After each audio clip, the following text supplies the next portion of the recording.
We now come to the statement on Ukraine. I call the Prime Minister. Thank you, Mr. Speaker. Less than a week since I called on this House to show the courage of our predecessors, we see clearly before us the test of our times, a crossroads in our history. So with permission, Mr. Speaker, I'll update the House on my efforts to secure a strong, just and lasting peace following Russia's vile invasion of Ukraine. Mr. Speaker, it begins in this House, where on Tuesday I announced the biggest sustained increase in defence spending since the Cold War. A recognition of the fact that once again we live in an era where peace in Europe depends upon strength and deterrence, but also a rediscovery of the old post-war argument long held on these benches, that economic security is national security. Because, Mr. Speaker, the demands we now have to make of Britain must come alongside a new foundation of security for working people. The tough choices that we made last week, they are not done.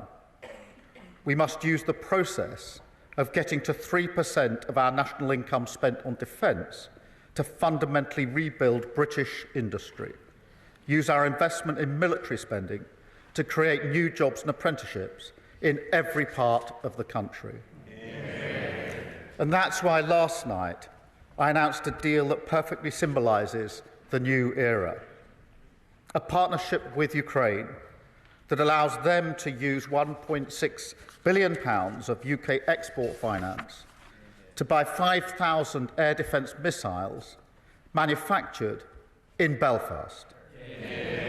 Mr. Speaker, that means UK jobs, UK skills, UK finance pulling together for our national interests, putting Ukraine in the strongest possible position for peace and protecting innocent civilians from the terror of Russian drones. Mr. Speaker, my efforts continued on Thursday when I met President Trump in the White House to strengthen our relationship with America.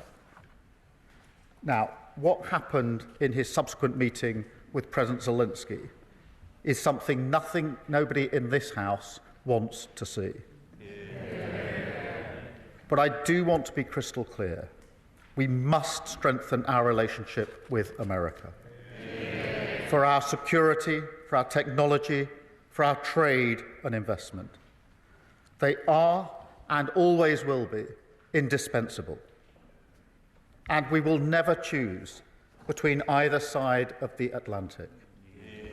In fact, Mr. Speaker, if anything, the past week has shown that that idea is totally unserious.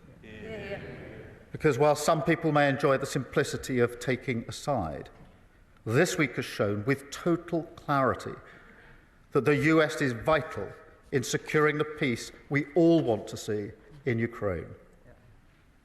So I welcome the opportunity for a new economic deal with the US, confirmed by the President last week, because it's an opportunity I'm determined to pursue.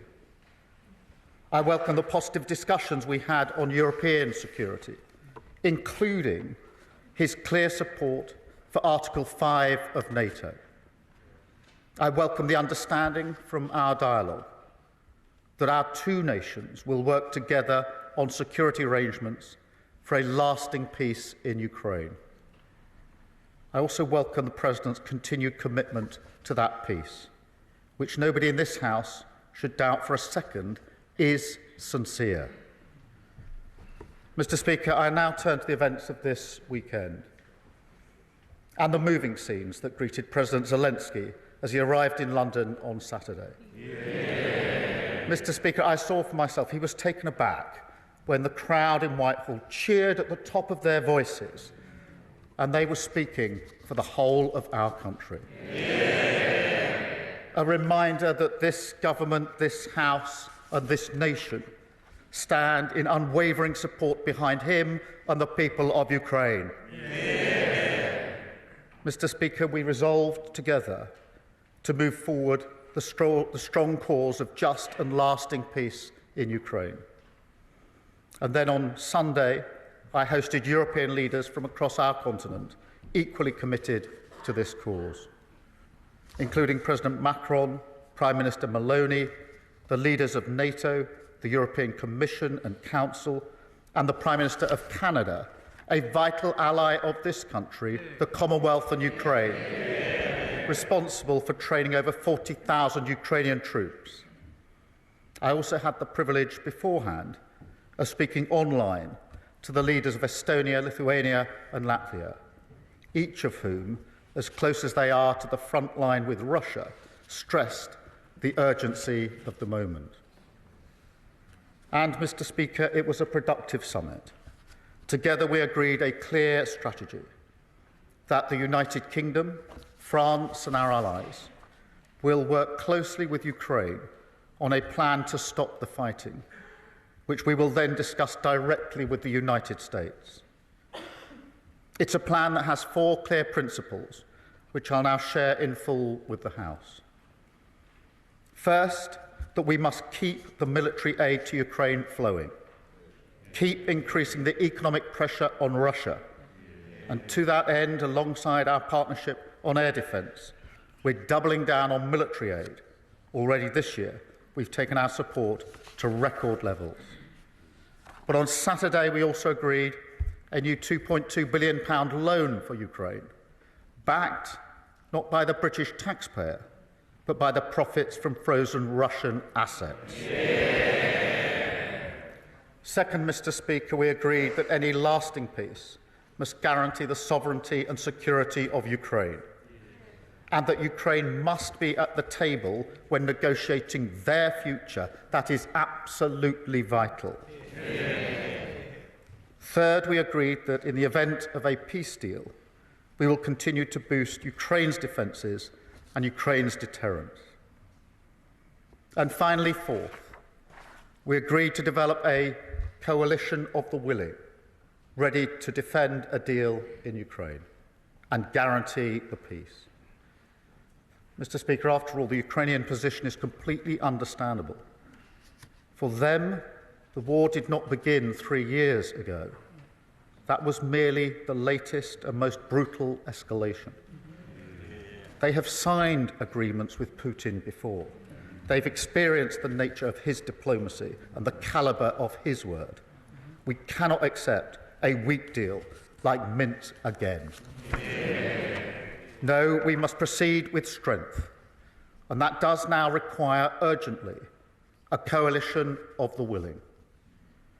Mr. Speaker, we agreed on Sunday that those willing to play a role in this will intensify planning now, and as this House would expect, Britain will play a leading role with, if necessary, and together with others, boots on the ground and planes in the air. Mr. Speaker, it is right that Europe do the heavy lifting to support peace on our continent. But to succeed, this effort must also have strong US backing. I want to assure this House I take none of this lightly. I've visited British troops in Estonia, and no aspect of my role weighs more heavily than the deployment of British troops in the service of defence and security in Europe. And yet I do feel very strongly that the future of Ukraine is vital for our national security. Russia is a menace in our waters and skies. They've launched cyber attacks on our NHS, assassination attempts in our streets. In this House, we stand by Ukraine because it's the right thing to do. But we also stand by them because it's in our interest to do so. Because if we do not achieve a lasting peace, then the instability and insecurity that has hit the living standards of working people in Britain, that will only get worse. And Putin's appetite for conflict and chaos, that will only grow. So a strong peace, a just peace, a lasting peace, that has now to be our goal. It is vital, it is in our interests, and its pursuit, Britain will lead from the front for the security of our continent, the security of our country, and the security of the British people. We must now win the peace, and I commend this statement to the House. I come to the Leader of the Opposition, Kemi Bedrock. Mr. Speaker, I thank the Prime Minister for advance sight of his statement and also for our conversation earlier today. The United Kingdom is a free, democratic and sovereign country. We recognise that Ukraine is fighting for her survival and fighting to have the same freedom, democracy and sovereignty which all of us here enjoy.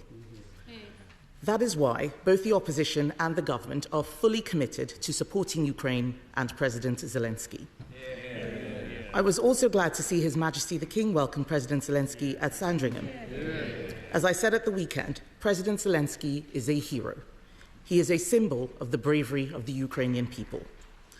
There are, of course, many areas where the Prime Minister and I disagree, but now is the time for us to discuss where we do agree. I welcome all of his actions this weekend to convene European leaders, as well as the focus on economic security using UK export finance to support British jobs. As the Prime Minister knows, we welcomed the uplift in defence spending to 2.5% of GDP by 2027.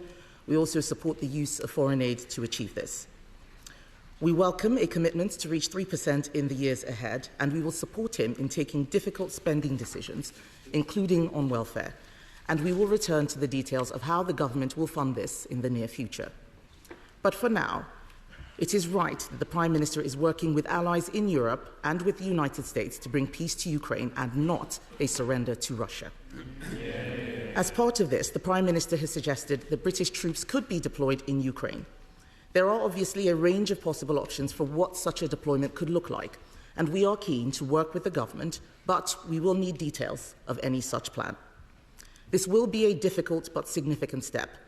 I know many in Parliament and across our country will be interested in what this entails, and I ask him to work with us so there can be effective scrutiny. I also welcome the coalition of the willing to support Ukraine and agree that Europe must do the heavy lifting. So can I ask the Prime Minister to update us on what European and other allies are willing to offer towards this coalition? Can I welcome the use of the proceeds from frozen Russian assets to support Ukraine, and ask the Prime Minister if he has plans to go further and use the frozen assets themselves? Can I ask him for an update on the government's sanctions on Russian-linked individuals and for confirmation that such sanctions would not be lifted in the event of a ceasefire? Can I ask the Prime Minister to update us on the steps he and other allies are taking to ensure that Ukraine is at the negotiating table for any peace plan and what he thinks can be done to heal the rift with Washington? As the Prime Minister referenced in his speech, the Minsk agreements of 2015 failed to stop Russian aggression and ultimately did not return Ukraine's territorial integrity. His second principle is that any lasting peace guarantees the sovereignty of Ukraine.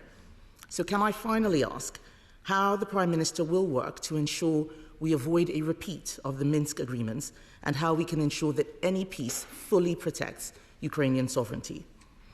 At times like these, it is so important that we stand together to defend shared values and the fundamental, basic principle that aggressors should not win.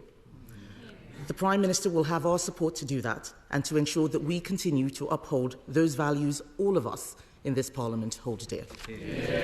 Prime Minister.